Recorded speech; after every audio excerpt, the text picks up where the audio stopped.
हर हर महादेव, हर हर महादेव। आ रहल बड़े खेसारी लाल यादव लेके अपन गाना बेल पाता। हाँ भाई, खेसारी लाल यादव यानी हमनी के हिट मशीन लेके आ रहल गाना भोजपुरी में बेल पाता बोलबम।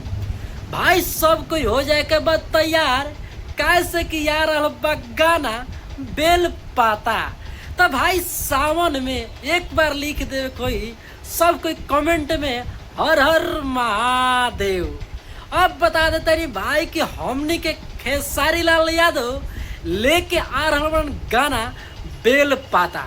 तो ये गाना भैया कहिया आई तो रौरा ये चैनल के सब्सक्राइब कर ली, तबे मालूम चली कि बेल पाता गाना कहिया जा रहा बा। हाँ भाई, बेल पाता के बात करता नहीं, बेल पाता गाना आ रहा बा, यानी कि बहुत ही बड़ा, बहुत ही बवाल गाना आ रहा बा। हमनी यानी कि खेसारी लाल यादव लेके भाई, तो सब कोई देखे के ना भूलाए के होई, कैसे कि गाना ये लिखले बड़े कृष्णा बेदर्दी। तो अब जानते बानी कि कृष्णा बेदर्दी चाचा भतीजा के जोड़ी कैसन लागेला, तब समझ ली कि का लिखे कृष्णा बेदर्दी।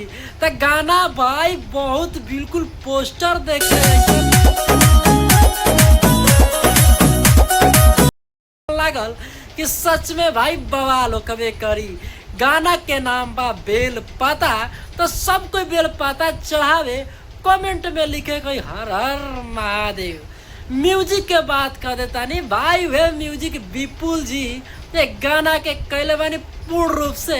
तो भाई हो गाना बवाल तो हो कहीं के बा। अब में गाना एक्टर भाई मतलब कि बेल पाता मारे मॉडल के बात कल जाओ तो आखिर के काम कैल बा, आराध्या जी काम कैले बानी, मतलब कि हर हर शंभु हर हर नाथ जय हो भोलेनाथ।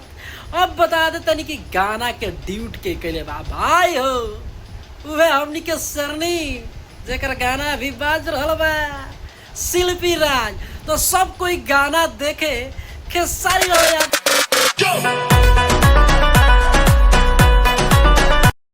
के सपोर्ट करे और हमारा चैनल के भी सपोर्ट करे, कैसे कि गाना ई आ रहल बा खेसारी मूवी से। हाँ भाई, उनका चैनल खेसारी मूवी से ये गाना आ रहा बा 20 तारीख के का 20 तारीख का आ रहा बा गाना बेल पाता 6 बजे। तो सब कोई गाना का आनंद उठावे, सुबह सुबह 6 बजे गाना देखे। जय शिव हर हर महादेव एक बार कमेंट में लिख दी, हर हर महादेव जय शंभू।